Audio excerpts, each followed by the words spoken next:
Nuevamente, por la gracia de Dios, aquí estamos, mis amados hermanos, listos para llevar a cabo este tercer estudio de la carta del apóstol Pablo a Tito.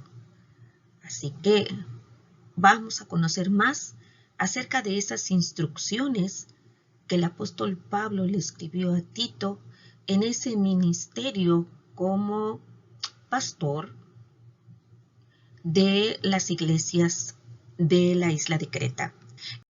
En esta ocasión vamos a continuar con un punto que habíamos iniciado en la lección anterior acerca de la conducta piadosa de diferentes grupos en la iglesia. En el estudio anterior se describieron los perfiles o el perfil del anciano, las características del anciano, refiriéndose a personas ya de mayor edad. Y en esta lección vamos a terminar con esos diferentes grupos. Para ello vamos a tomar como base bíblica Tito en el capítulo 2, de los versículos 3 al 12. Tenemos esta verdad central. Pablo da consejos a Tito acerca de cómo ayudar a vivir piadosamente a varios grupos de personas. Recuérdese que el antecedente de este pueblo cretense pues no difiere mucho a cualquier pueblo de hoy día, grupo de un pueblo, una nación hoy día. Entonces es aplicativo definitivamente. Como punto número 1 tenemos conducta piadosa de las mujeres. Para ello abordaremos los versículos del 3 al 5. Pero miren cómo vamos a dividir nuestro estudio. En el versículo 3 hay instrucciones específicas para las mujeres de mayor edad, las ancianas, ¿verdad? Y dice así, en nuestra versión Reina Valera 60 se lee, las ancianas asimismo sean reverentes en su porte, no calumniadoras, no esclavas del vino, maestras del bien. Y lo vamos a complementar, escuchen ustedes, amados hermanos, con esta versión Nueva Traducción Viviente, porque realmente la frase reverentes en su porte como que no es algo que es una frase que como que no es significativa para nosotros. Entonces escuchen ustedes, este mismo versículo dice así, de manera similar, enseña a las mujeres mayores a vivir de una manera que honre a Dios. No deben calumniar a nadie, ni emborracharse. En cambio, deberían enseñarles a otros lo que es bueno. Tito tenía que enseñar a las ancianas a comportarse reverentemente, como dice en la versión Reina Valera 60, y aquí diríamos una vida que honre a Dios, en la Nueva Traducción Viviente, en una forma adecuada a la sana doctrina que estaban aprendiendo y que estaban enseñando allí en la iglesia de Creta. Complementamos esta frase, no debían ser calumniadoras. Y para ello vamos a leer primera de Timoteo 3:11. Este versículo es muy semejante al que encontramos en la carta que el apóstol Pablo escribió a Timoteo, puesto que dice así, las mujeres asimismo sean honestas, no calumniadoras, sino sobrias, fieles en todo. ¿Verdad? Continuando con nuestro versículo 3, completamos la siguiente frase, ni esclavas del vino. Se podría considerar que una mujer mayor, ya sin hijos que criar en el hogar, posiblemente viuda, ¿verdad? O con su esposo ya también anciano, pues tenían quizá tiempo de más, tiempo en que si no lo encauzaban correctamente para vivir la vida cristiana que honra a Dios, pues se podrían convertir en personas dadas al chisme, dadas a la calumnia y también pues darse más a tomar del vino. Entonces, esto no era conveniente para una vida piadosa. Estas dos posibilidades para las mujeres cuyas familias habían crecido, entonces, y que tendrían mucho tiempo libre a su disposición. Tito debía animarlas a que desarrollaran un sistema de enseñanza para las mujeres más jóvenes acerca de lo que es bueno. Me llama mucho la atención, como dice, maestras del bien, que fueran maestras del bien, ¿verdad? En esa enseñanza. Las mujeres jóvenes con hijos debían mantener su enfoque primario en el hogar, pero las ancianas harían bien en tener algún ministerio fuera de sus hogares y compartir lo que sabían con quienes pudieran aprovecharlo más. Esto es lo que podemos decir con respecto al ambiente que predominaba en el siglo I de nuestra era. Así pues, a las mujeres mayores, enseñarles a otros lo que es bueno. Continuamos ahora con los versículos 4 y 5. ¿Verdad? ¿Qué sería lo que les podrían enseñar a esas mujeres jóvenes? Aquí viene precisamente esas mujeres ancianas que enseñan a las mujeres jóvenes a amar a sus maridos y a sus hijos, a ser prudentes, castas, cuidadosas de su casa, buenas, sujetas a sus maridos. Miren con qué propósito, hermanos, para que la palabra de Dios no sea blasfemada. Podemos entender muy bien la mayor parte de estas características en el versículo 5. Tan solo quiero hacer una aclaración con respecto a la palabra casta.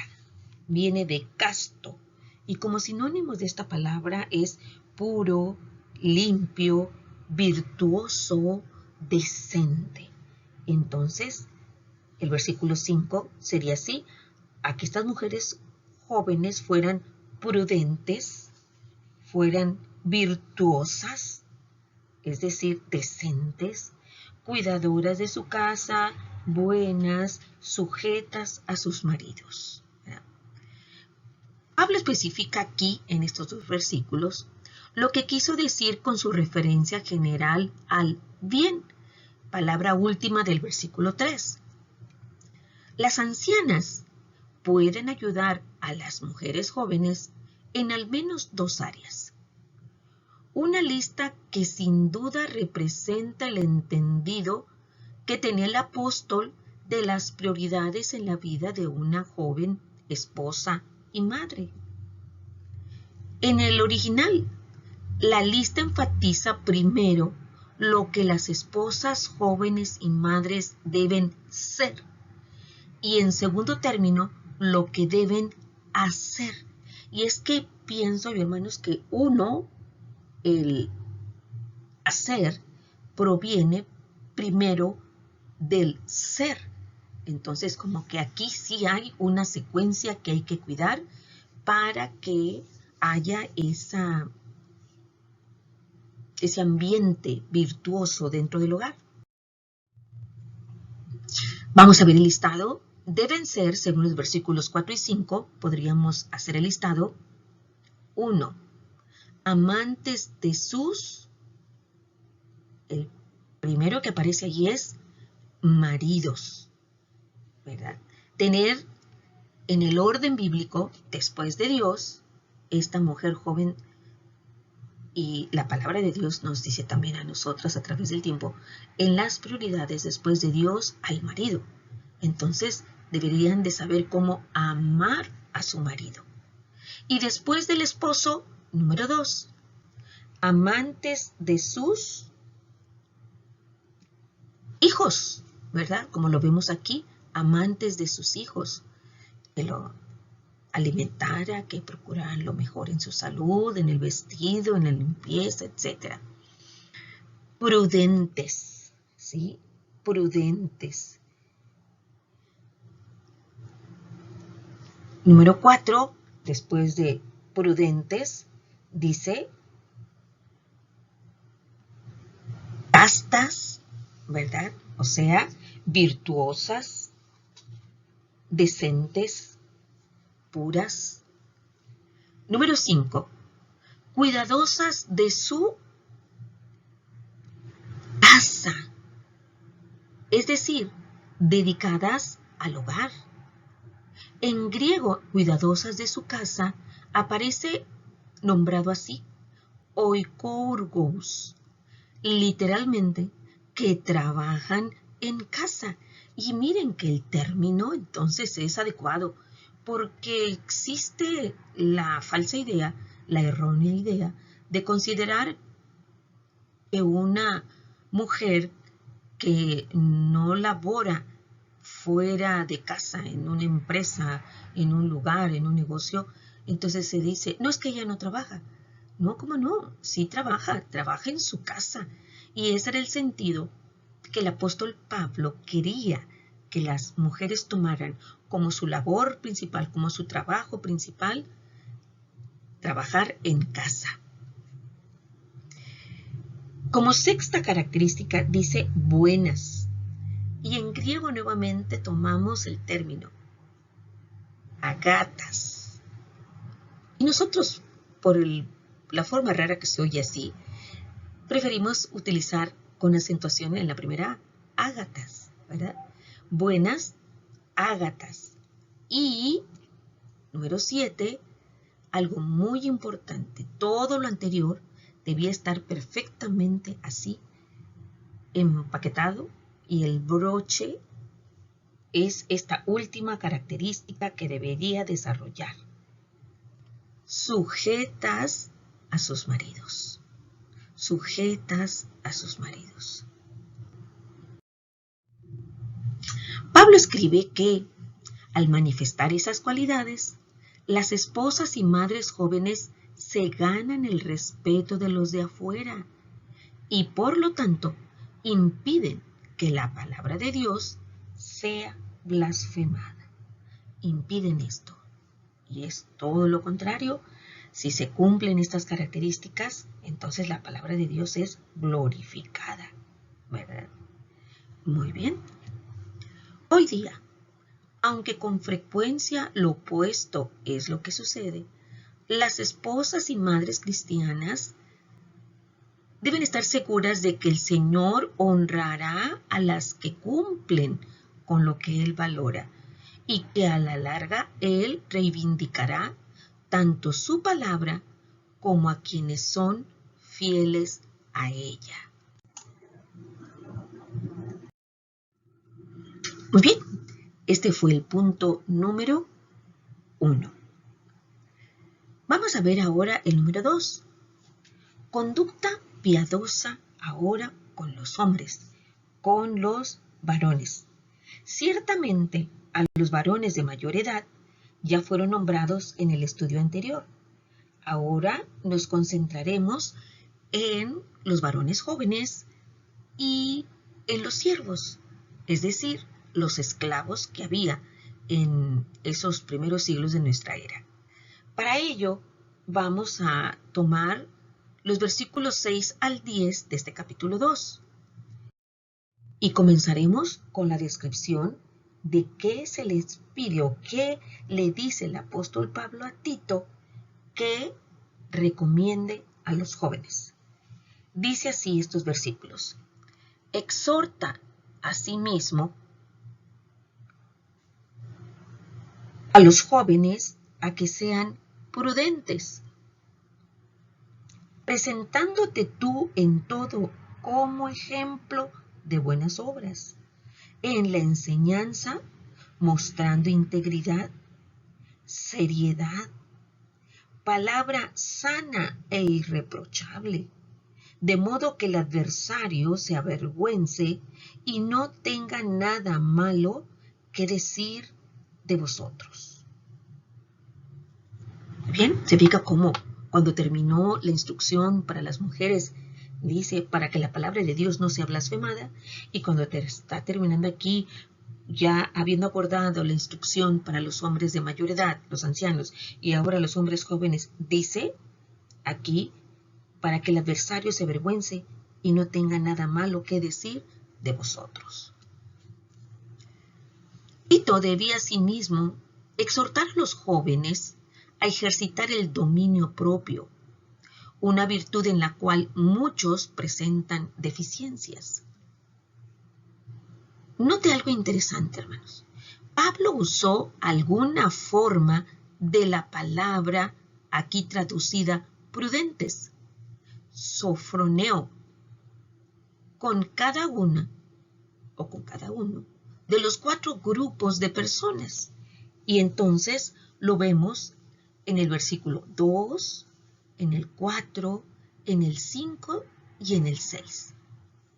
El uso de varias formas de esta palabra destaca en las cartas pastorales, indicando a todos los cristianos la importancia de la moderación, cordura y autocontrol. Entonces, prudencia es como se traduce así. Entonces, esta palabra es importante para todas las edades y también para los diferentes géneros. Tito estaba considerado como un hombre joven también, y por ello recibió el consejo directo del apóstol. Debía luchar para presentarse como ejemplo a los de su congregación, pero en especial a los demás jóvenes, en toda buena obra. Y aquí encontramos una correlación bastante semejante en el consejo, en el mandato que le dio el apóstol Pablo a Timoteo. Nótese en estos versículos 15 y 16 de la primera carta a Timoteo 4. Dice, ocúpate en estas cosas, permanece en ellas, para que tu aprovechamiento sea manifiesto a todos. Ten cuidado de ti mismo y de la doctrina. Persiste en ello, pues haciendo esto, te salvarás a ti mismo y a los que te oyeren. Así que estaba la recomendación de ser ejemplo cada uno de estos hombres jóvenes, Timoteo para la iglesia de Éfeso y Tito para las iglesias en Creta. En su ministerio público de enseñanza, Tito debía mostrar, de acuerdo a estos versículos 7 y 8, el siguiente listado de características. Integridad. Que sus hechos fundamentaran a lo que él decía, a sus dichos, ¿verdad? Después de integridad viene la palabra seriedad, ¿verdad? Seriedad, tomar las cosas en serio. Luego, en su expresión, es lo que viene aquí mencionando, cómo debía ser su palabra, sana e irreprochable.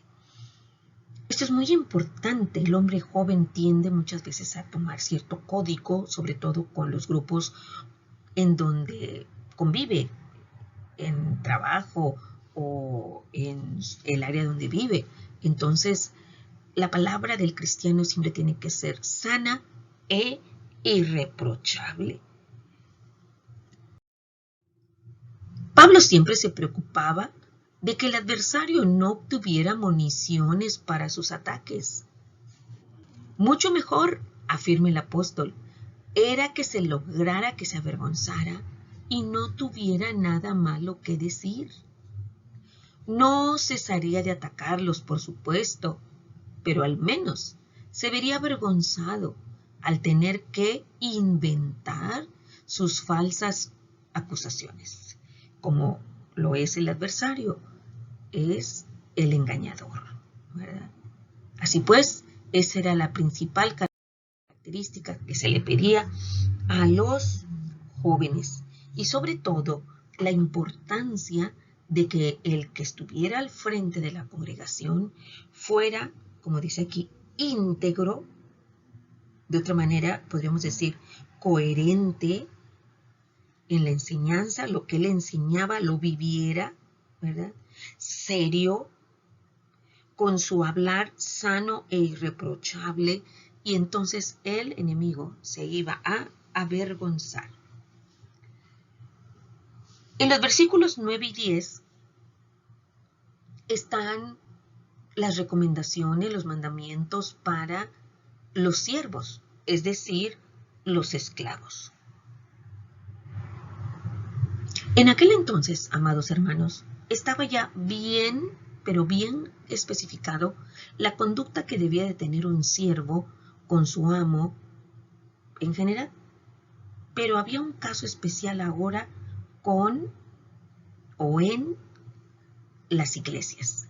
Y entonces el apóstol Pablo quiere aclarar, como habíamos visto ya en una lección, que no estaba el creyente para modificar instituciones sociales, sino más bien espirituales.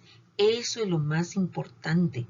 Entonces, veamos qué recomendaciones da para los esclavos cristianos cuyos amos seguramente eran inconversos y para que estos amos fueran impactados con la conducta de un esclavo cristiano, un esclavo creyente. Dice así 9 y 10. Exhorta a los siervos a que se sujeten a sus amos, que agraden en todo, que no sean respondones, no defraudando, sino mostrándose fieles en todo, para que en todo adornen la doctrina de Dios nuestro Salvador. Ciertamente ya no hay esclavos hoy día, en siglo XXI, pero el equivalente en cuanto a la relación sería un obrero, un empleado. Muchos somos empleados en nuestro trabajo y tenemos jefes. Entonces podemos aplicar la misma lista de características para de esa manera presentar un testimonio de Cristo Jesús y estaremos dando cuenta de una vida piadosa. También los siervos que conformaban una parte significativa de las iglesias del primer siglo eran responsables de honrar a Dios con sus vidas. Pablo enlista 5 cualidades que debían caracterizar a los cristianos que se encontraban sirviendo como esclavos a otros. Tito tenía que enseñarles a 1. Que se sujetaran a sus amos, que obedecieran sus indicaciones, siendo diligentes no tan solo en oír las indicaciones, sino también hacerlas y hacerlas lo mejor posible. Enlazado con esto el número 2, que agradaran en todo a sus amos, en diligencia, en rapidez para hacer su trabajo, en hacer las cosas bien. Hay algo muy importante en la relación, que no fueran, de acuerdo al versículo 9, al final de este versículo dice respondones, sino que fueran respetuosos, ¿sí? Entonces, en su hablar con el amo, o en nuestro caso con el jefe, que fuéramos o que seamos en nuestro hablar de una manera mesurada, respetuosa, no, dice ahí, respondones. 4, que no fueran defraudadores, es decir, que fueran definitivamente honestos, cuidadosos de los bienes de la empresa en el siglo actual o en aquel entonces de los bienes del amo, cuidando a los bienes del amo. ¿Sí? 5, que se mostraran, como dice aquí en ese versículo, fieles en todo. Fieles en todo. Desde la perspectiva del mundo, un siervo no debía faltar a su amo en ninguna de estas cosas. Pero desde la perspectiva cristiana, la situación parece ser muy distinta. Un siervo cristiano está, de hecho, sirviendo, no tanto a su amo terrenal, sino al Señor, que al final lo recompensará, como lo describe Colosenses 3, 23 y 24, que dice así: y todo lo que hagáis, hacedlo de corazón, como para el Señor, y no para los hombres, sabiendo que del Señor recibiréis la recompensa de la herencia, porque a Cristo el Señor servís.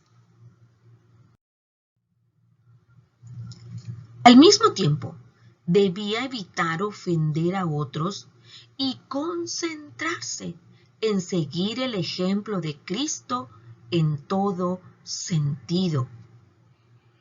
En 1 de Pedro 2, 18 al 25, se menciona precisamente y ampliamente esto en relación al ejemplo que nos dio el Señor Jesucristo. Aquí, siervos, esclavos, criados, es lo mismo, porque así inicia 1 de Pedro 2, 18. Criados, estad sujetos con todo respeto a vuestros amos, no solamente a los buenos y afables, sino también a los difíciles de soportar, porque esto merece aprobación. Si alguno, a causa de la conciencia delante de Dios, sufre molestias padeciendo injustamente, pues, ¿qué gloria es si pecando sois abofeteados y lo soportáis? Mas si haciendo lo bueno sufrís y lo soportáis, esto ciertamente es aprobado delante de Dios, pues para esto fuisteis llamados, porque también Cristo padeció por nosotros, dejándonos ejemplo, para que sigáis sus pisadas, el cual no hizo pecado, ni se halló engaño en su boca, quien cuando le maldecían, no respondía con maldición. Cuando padecía, no amenazaba, sino encomendaba la causa al que juzga justamente, quien llevó él mismo nuestro pecado en su cuerpo sobre el madero, para que nosotros, estando muertos a los pecados, vivamos a la justicia, y por cuya herida fuisteis sanados. Porque vosotros erais como ovejas descarriadas, pero ahora habéis vuelto al pastor y obispo de vuestras almas. De esta manera, la vida del siervo, del esclavo, probaría que era un adorno a la doctrina, a la enseñanza de nuestro Salvador. En esta forma, Pablo otra vez hizo hincapié en el tema de toda esta sección. La conducta del creyente a lo largo de todo un día de vigilia debe estar de acuerdo con la sana doctrina. En su casa, con los amigos, en el trabajo, con los compañeros de trabajo. Allí dice, esa conducta debe estar de acuerdo con la sana doctrina. Aquí tenemos entonces, hermanos, la vida piadosa para el anciano, la anciana, para la mujer joven, para el hombre joven y para los esclavos.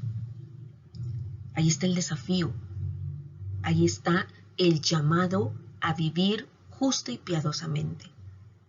Y ahora viene este precioso complemento que es una introducción nada más y que va a ser desarrollada en el estudio de la próxima semana. La gracia, el poder que nos da el Señor para llegar a vivir y lograrlo piadosamente. Así que nuestro punto número 3 dice función de la gracia para producir una vida piadosa. Y vamos a tomar los primeros 2 versículos de este punto, el 11 y el 12, que dice así: porque la gracia de Dios se ha manifestado para salvación a todos los hombres, enseñándonos que, renunciando a la impiedad y a los deseos mundanos, vivamos en este siglo sobria, justa y piadosamente. Pablo ha venido explorando la afirmación de que la vida piadosa es una exigencia de la verdad de Dios, de la palabra de Dios. Ahora cambia su enfoque para explorar la gracia, que es el aspecto central de la verdad divina que exige una vida piadosa. Cuando se entiende bien, el Evangelio de la gracia de Dios es lo que enseña al cristiano cómo debe vivir. Esa gracia ha traído salvación a todos los hombres, es decir, está universalmente disponible. Y aquí tenemos la cita complementaria, 2 citas, 2 capítulos de la primera carta a Timoteo. En el capítulo 2, el versículo 4 y 6, dice así: el cual quiere que todos los hombres sean salvos y vengan al conocimiento de la verdad, el cual se dio a sí mismo en rescate por todos, de lo cual se dio testimonio a su debido tiempo. Y nuevamente se confirma este carácter universal de la salvación, o sea, en el corazón de Dios, el deseo de Dios es que todos sean salvos. Ese es su deseo, pero la decisión es del ser humano. En el 4:10 de 1 Timoteo dice que por esto mismo trabajamos y sufrimos oprobios, porque esperamos en el Dios viviente, que es el Salvador de todos los hombres, mayormente de los que creen.